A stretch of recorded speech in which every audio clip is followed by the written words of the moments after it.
Consumer court అదే వినియోగదారుల హక్కుల ఫోరం అనేది ఒకటి ఉంటది. అన్యాయంగా మన తానే ఎక్కువ పైసలు తీసుకున్న వాళ్ళ ముక్కులు విండి పైసలు వాపసు కట్టించే ఛాన్స్ ఉంటది ఆ ఫోరంలా అని తెలిసిన వాళ్ళు కూడా వాడుకుంటలేరు. అందుకే అందరికీ ఒక బెస్ట్ ఎగ్జాంపుల్ వస్తుంటే ముచ్చట పట్టుకొచ్చినాం ఇవాళ.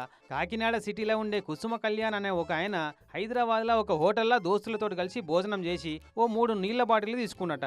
అయితే 20 రూపాయల ఎంఆర్పి ఉన్న 3 వాటర్ బాటిళ్లకు 60 రూపాయల బిల్లు వేసే బదులు 87 రూపాయల బిల్లు వేసిరట. అరే ఇదేందా అని అడిగితే అది అంతేనని ఉల్టా దబాయించిరట. సరే పోతామాయితీ అని ఇడిచిపెట్టకుండా ఆ బిల్లును పట్టుకపోయి చక్కగా కాకినాడ కన్జ్యూమర్ కమిషన్లో కేసు పెట్టినట.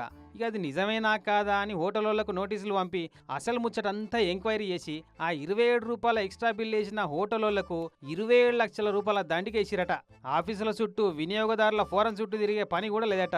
ఆన్లైన్లోనే కేసు నమోదు చేసుకోవచ్చునట. వకీలు కూడా అక్కర్లేదట, సొంతంగానే వాదించుకోవచ్చట. మరి ఇదివరకు సంది ఎంఆర్పి కంటే ఎక్కువ ఎవరన్నా తీసుకుంటే అస్సలు ఊకోవద్దు. పైసలు వాపస్ ఇస్తారా, కన్జ్యూమర్ ఫోరంలో కేసు ఏమంటారా అని ప్రశ్నించుడు నేర్చుకోమంటున్నారు.